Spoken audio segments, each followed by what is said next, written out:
Edge rusher Zack Durfee is free and eligible to play in the Sugar Bowl. Your daily podcast on the Washington Huskies, part of the Locked On Podcast Network, your team every day.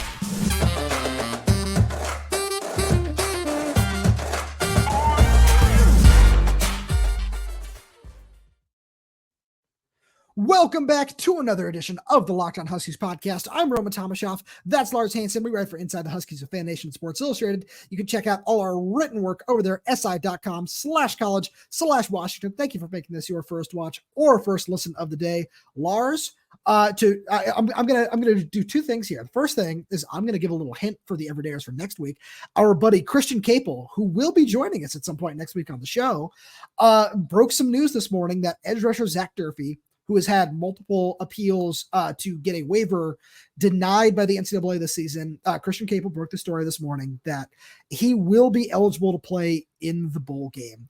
I think that could potentially be a big addition for UW's defense. Would love to know what you think.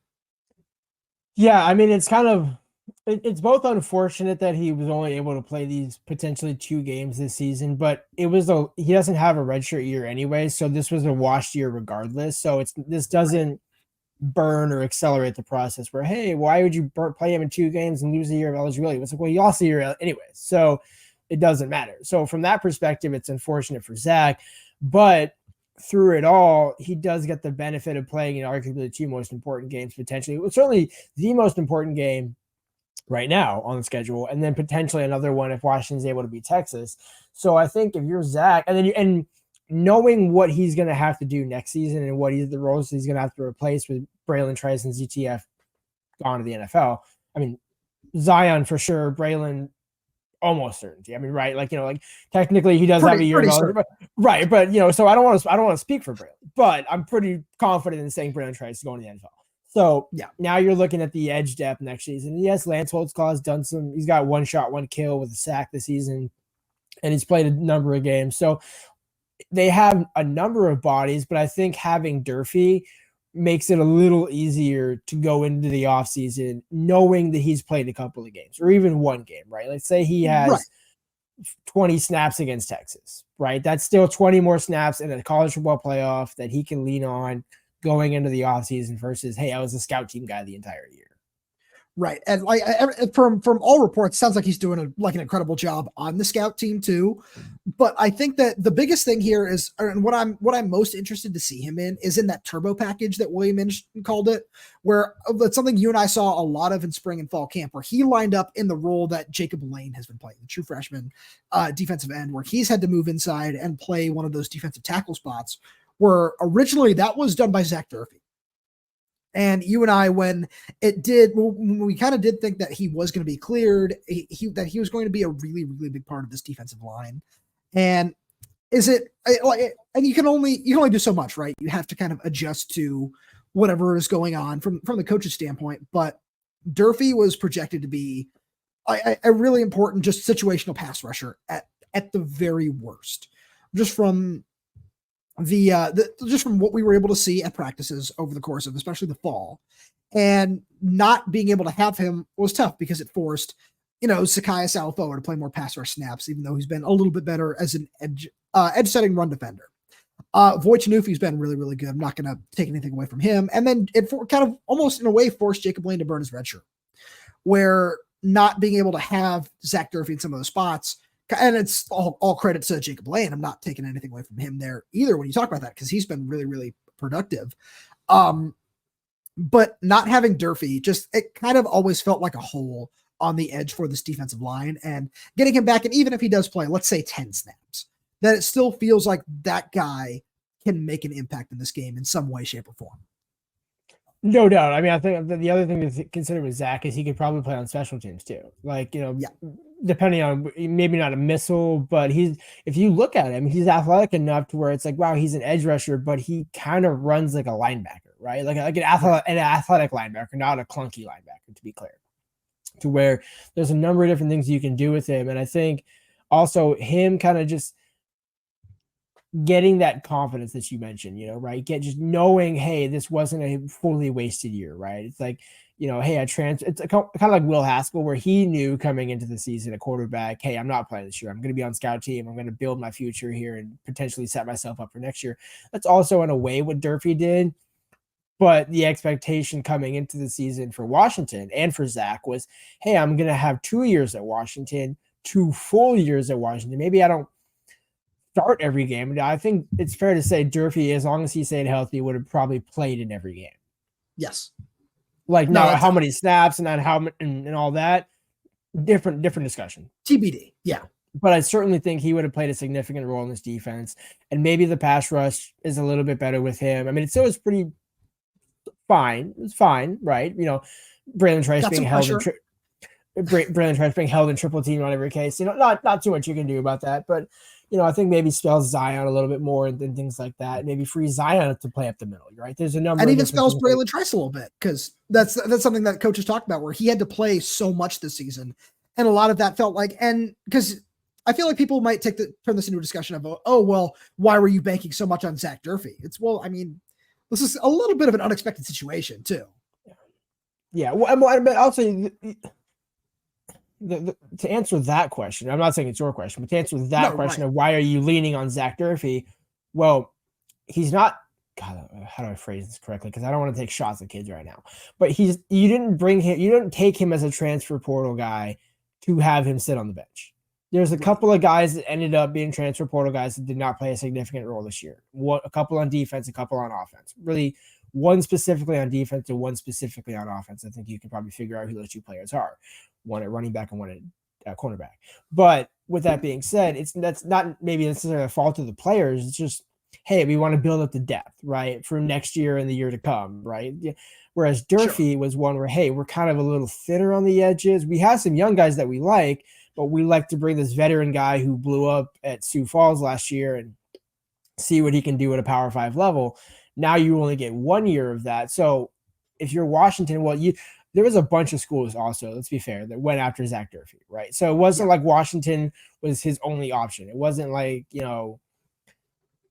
I know you were a big fan of his, but it wasn't like Jordan Perryman, right? I think that was a little bit of a different situation on a couple of levels, where they brought him in to be a starter, but I'm not necessarily sure he was the right guy to bring in to have in that role. He might have been great as a second or third quarterback role, but he wasn't Jabbar Muhammad.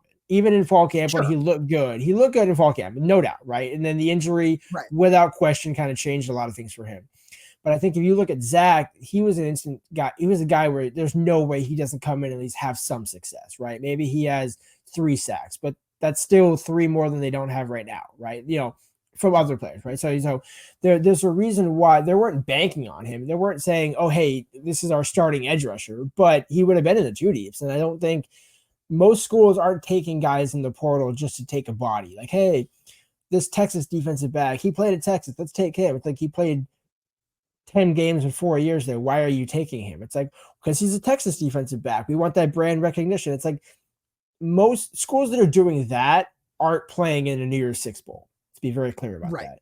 Washington, Courtney Morgan, Kalen DeBoer, and this staff know how to build the roster up. They've done a fantastic job of it. Granted, they inherited the creme de la creme. Players. Right, yeah. But they've done enough to sprinkle in those players. Dylan Johnson, obviously, Penix speaks for himself. But Jabbar Muhammad, other guys, even Raylan Goforth, right? Zack Durfee could have played the Raylan Goforth role, right? Where you're coming in off the bench, you're kind of spelling guys, and then we'll see what you can do, right? So there's certainly an element to where they weren't banking on him to start, but you're not taking that kid with that productivity and not expecting him to make a contribution, except unless the NCAA gets in the way. No, I agree. And then it's something where you look at, because we were able to talk to some coaches about him and especially like his athleticism and what he's been able to do in the weight room. And it's okay. Well, does it always transition to the field? No, but you can see just kind of in like just some of the numbers that we were given in terms of like his athletic testing where, oh yeah, I can see that this would translate really well with his game and doing certain things where these squats like close to 600 pounds and has close to a 40-inch for a guy who's 6'4", 260 is unbelievable. And getting a guy like that as part of your rotation would do a whole lot for your pass rush. And it definitely felt like he was supposed to have an impact this year. And it's just really a bummer that this whole situation played out the way that it did. and we haven't been able to see him on the field just yet. And speaking of guys who, it's somebody who stayed on the field throughout the season, but might not have been fully healthy throughout most of it, and just makes his season all that much more incredible. Rome Odunze had some pretty shocking injuries. We're going to talk about that on the other side of the break. But first, here on Locked On Huskies, we're going to give a shout out to our friends over at Jase Medical. I know we come to sports to escape from some of the crazy realities of real life, but can we just talk a minute about preparing for real life? According to the FDA, pharmacies are running out of antibiotics like amoxicillin right in the middle of the worst flu season over a decade. This is scary. I can't imagine more helpless feeling than if anybody in my family or just somebody that's very close to me got sick while a supply chain issue kept them from the life-saving medication that they need. Thankfully, we'll be okay because of Jase Medical. The Jase case is a pack of 5 different antibiotics to treat a long list of bacterial illnesses, including UTIs, respiratory infections, sinusitis, skin infections, among others. This stuff could happen to any of us. Visit jasemedical.com and complete your physician encounter. It will be reviewed by a board-certified physician, and your medication will be dispensed by a licensed pharmacy at a fraction of the regular cost. It's never been more important to be prepared than today. Go to jasemedical.com and use offer code LOCKEDON to get $20 off your order. So Lars, our buddy Dave Softy Mahler over at KJR tweeted out last night that Rome Odunze, and so we don't like to speculate here, but it seems very clear on when this happened in the game, where Rome Odunze during the Arizona game suffered a fractured rib and punctured lung. And it looked like it happened on the onside kick recovery at the very end of the game. And then he goes out against Oregon 2 weeks later. And of course, he probably dealt with that for a while. Goes out against Oregon, 8 catches, 120 yards, 2 touchdowns, just has a fantastic game. And I'm just going to get this out there now because we can talk about Rome and his spectacular season a little bit more, but somehow Marvin Harrison was named a Heisman finalist over him. Don't need to go too far down that road. I'm sure you have thoughts on that too, but it's unbelievable what that kid did this season. He was spectacular, and I think should be a heavy favorite for the Biletnikoff Award. This isn't a shot to a kid who just technically entered the portal, although was not removed from the portal, but the name was UW wasn't tied to him, because if you go look on the portal tracker, UW doesn't have a portal entrant now after they did 24 hours ago. Neither here nor there. But if that receiver's name or Marvin Harrison's name was James Smith, I don't think he gets an invite to New York. That's just a flat out truth. If Marvin Harrison doesn't have the name cachet, and it's not a slight to Marvin, he's still a fantastic player, still going to ball out in the NFL, still going to be unquestionable talent. But from a production standpoint, Blake Corum had a better argument to make it to New York. Like, that's not even close to a discussion. So, and I'm still somewhat bullish on Corum, but because he had 21, 22 rushing touchdowns, and again, Big Ten fans could say, oh, well, all those were within the 5-yard line. It's like, okay, do you know how many teams struggle to score running the ball within the 5-yard line? Right. So, like, it's not a gimme, much like a field goal. It's not a gimme shot. But getting back to the point here, Rome. First of all, we got to talk about how big that bye was after the Arizona game. Yeah. Like I think if the Oregon game is directly after, he probably plays, no doubt, but I wonder how much that helped him going into the rest of the season, where, okay, hey, that must have been huge. Can we get the lung? Because the thing of the two, well, here's the other thing about Rome. Think about all the catches that he had to make that involved torquing his abdomen and torquing his ribs. All the touchdown against Oregon, the one-handed, all those different things, your ribs are moving. So the fact that he was able to do that, and every other receiver on this roster at some point had struggles with drops this season, whether it was Jalen coming back from his injury for a couple of drops or Polk against Oregon State and things like that. Rome was the one consistent bet. We kind of thought he was hurt after the Arizona game, right? Just because of the way it looked. But it was one of those where he didn't show it. He just flat out, you could tell Dylan Johnson was not at 100% towards the end of the season, but he still played like he was good. He was like 95 to 100%, right? He still played good enough. Rome, I would have thought maybe he had a bruised rib, right? Or like could have fooled us. Right. So it's a testament to Rome. And I will say to address the Heisman question really quick, no, the Heisman point really quick. The only argument that I could see not having Rome is because that would have possibly taken away votes from Penix. Now, I don't agree with that. But it's a fair point.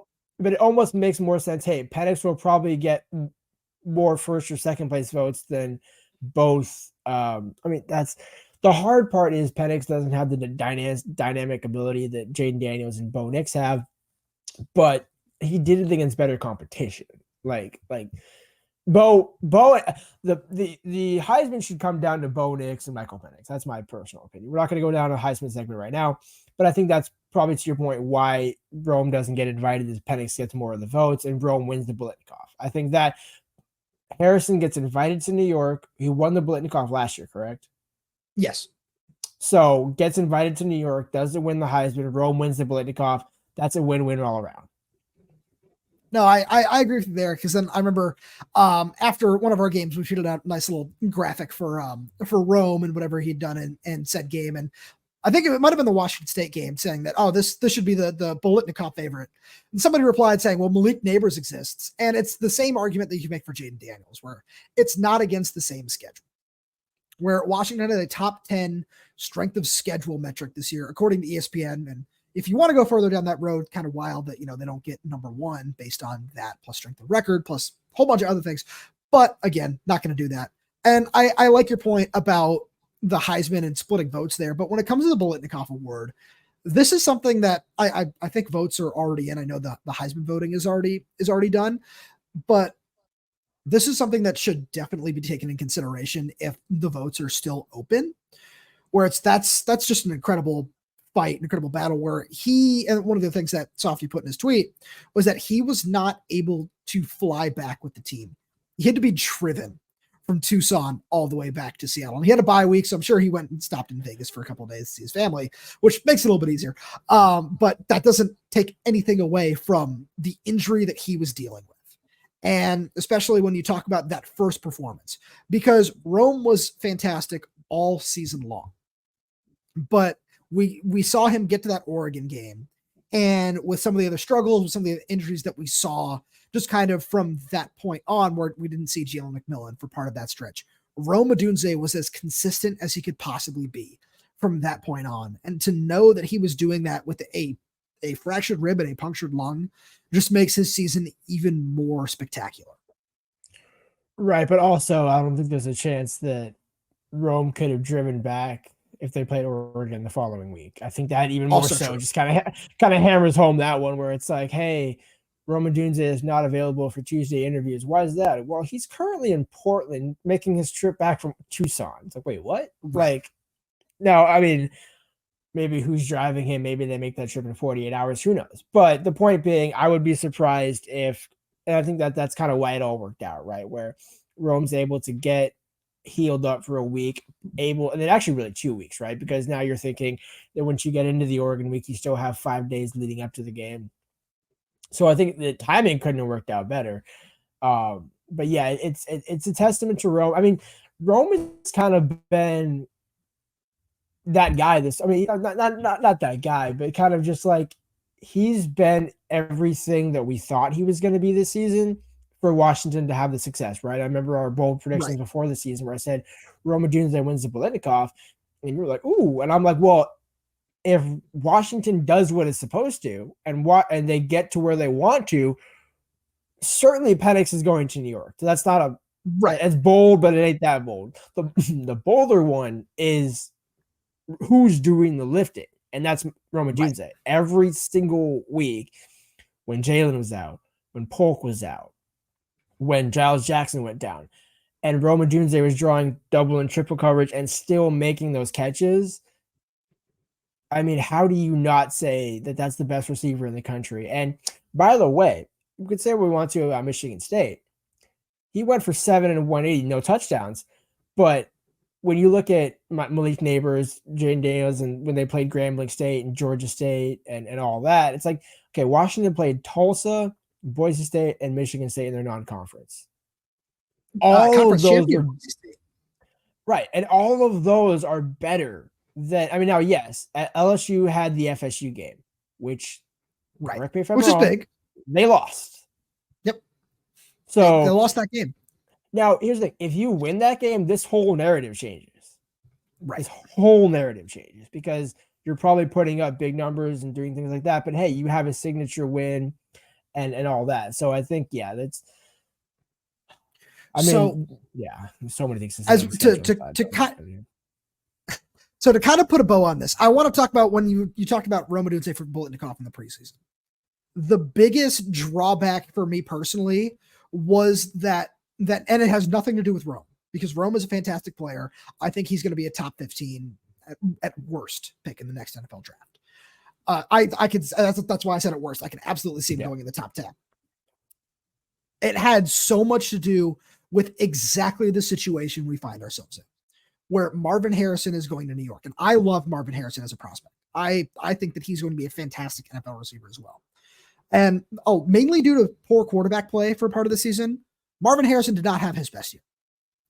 And there is a legitimate argument to be made that Troy Franklin should have been a Biletnikoff favorite or the finalist over Marvin Harrison.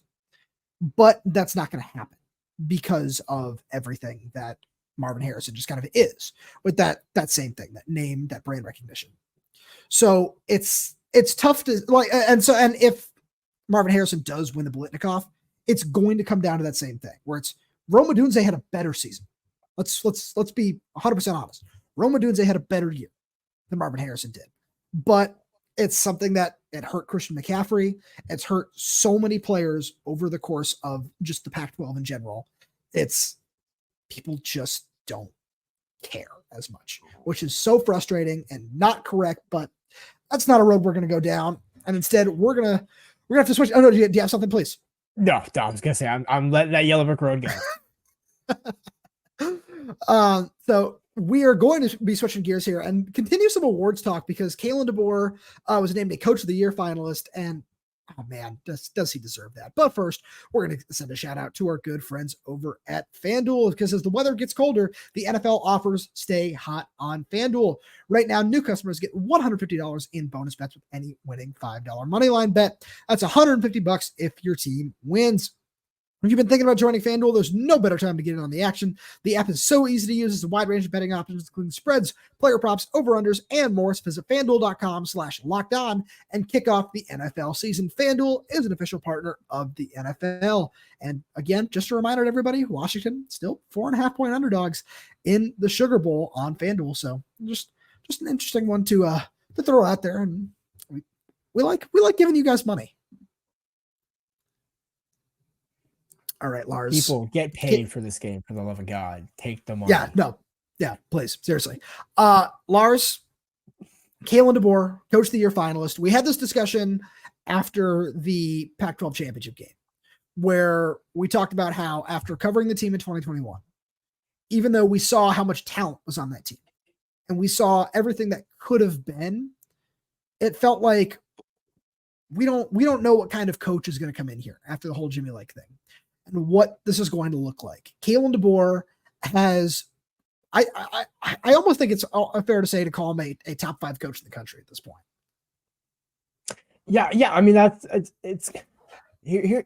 The only knock against Kalen right now is he doesn't have staying power. He hasn't had staying power at the Power 5 level, right?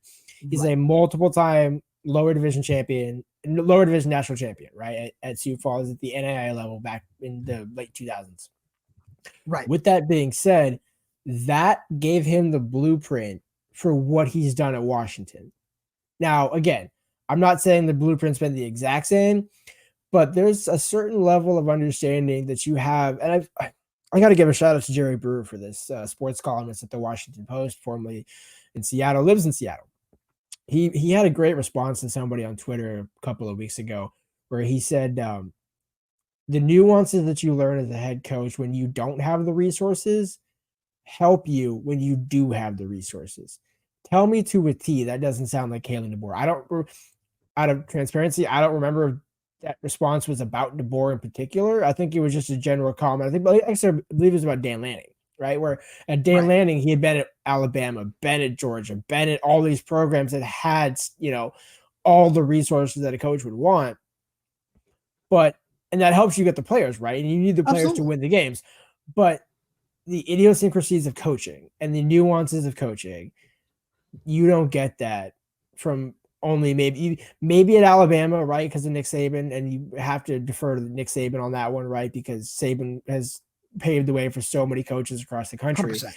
So outside of Nick Saban, there's not a lot of other jobs where you can be at a Power 5 level or at a major elite, FBS level and still learn those nuances, right? The fact that Kalen got that at Sioux Falls and then brought that to Washington while being a coordinator for multiple years and multiple stops, I think that's kind of why we've said Kalen's not going to leave Washington unless he's already won a national championship or two. Right. I'm not saying Kalen DeBoer is going to be Nick Saban, but I am willing to make that bet now that there's more of a likelihood of Kalen being Saban than of Kalen being Steve Sarkisian or another coach that maybe, has been a head coach and had a couple of stops. Right, exactly. Where I'm not saying it's going to be, 13-0 every year under Kalen, because I think next season with the roster turnover, that's a lot to ask for. But I think they'll be 10-2 at bare minimum, right? I think there's no question they'll be 10-2. Then there's which two losses are flipped to 13-0 or 14-0 or however you want to call it. But Kalen, and I know we had this conversation. I'm sure we did when he was hired, where I'm like, ooh, I don't know about bringing a guy from an NAIA level that hasn't been a Power 5 coordinator for more than one season. But then you meet the guy, and you start talking to him, and you listen, and it's almost funny that Kalen is not as good of a coach as he could be. And the reason I say that, expand on that. The reason I say that is because when I asked him at the press conference on Sunday, right? So I believe it was Sunday. After the bowl game was announced, where I asked him, "Hey, what are your thoughts on potentially expanding the recruiting footprint, playing this game in New Orleans, down in Louisiana, and the South?" He's like, "Yeah, I haven't really processed that much." Now, in his defense, he's got Courtney Morgan as his GM and player personnel guys, and everybody in the recruiting office is doing that, right? But imagine if Kalen went to that level. And that's what I'm saying. He could be even better than he is now. Now, he doesn't have to, right? He certainly can. And who's to say he can't take that step? Right, exactly. And that's more or less what I'm saying. It's like, I'm not in any way, that comment that I made about a minute ago was not knocking Kalen DeBoer. It's almost a testament to why he should be coach of the year, because he's done it with less. Now, granted, Washington's got a pretty talented roster, but if you listen to the talking heads and just pundits, and you look at the roster and 5 stars and recruiting rankings and all that, Washington probably has the 4th best roster in the playoffs. Sure. You see where I'm saying with that, right? No, I because I wanted to just kind of add to that, where is that true in terms of what we think from people who cover the program and watch it? No. But in terms of Casey Byers, Washington's director of just creative services, can't remember his new title now. Does absolutely fantastic work. When you go back and watch his cinematic recap of the Oregon game, one of the things that he made sure to put in there is people saying Oregon's going to win because they're tougher, because they're stronger, because they're more physical.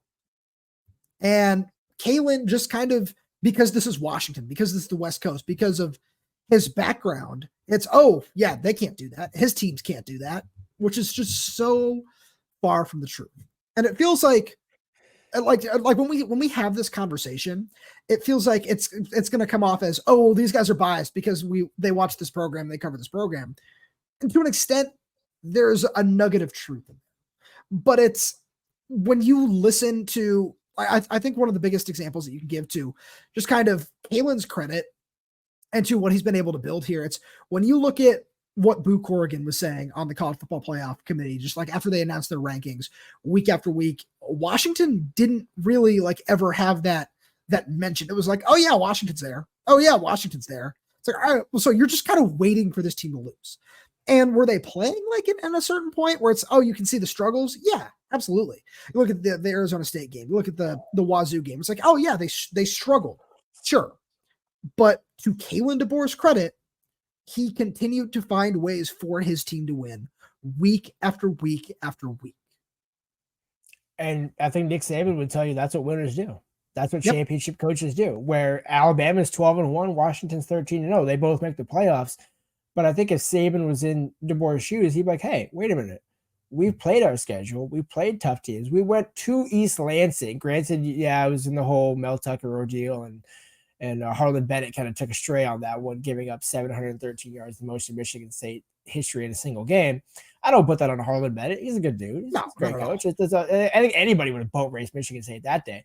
But the fact that they still didn't let any distractions come up. There's plenty of distractions to come up, right? Where, Penix has got the Heisman campaign. Oh, maybe he's got too much of a big head. No, Mike's head never changed. Right. Mike's head never changed. And I think that stemmed from Kalen's head never changing. Grubb's head never changing. Despite the play calling in certain games, they never truly changed from who they are. And that's what's got him to this point, why Kalen should be coach of the year, because who else would you put in the running as coach of the year, just to put a bow on this argument? Like Mike Norvell? Mike Norvell, yes. I'm going to say Mike Norvell, yes. I'm blanking on his name. The James Madison coach has done a fantastic job this season. He definitely deserves some flowers there. So those three, right? And then what's the common trait there is they're undefeated, right? Kirby Smart, good, but no. James Madison, it was not undefeated. Oh, right. Crap, I lost that game. I forgot. And neither was Mike Norvell, but yeah, no. But that's the edge that Kalen has now. Mike Norvell is undefeated.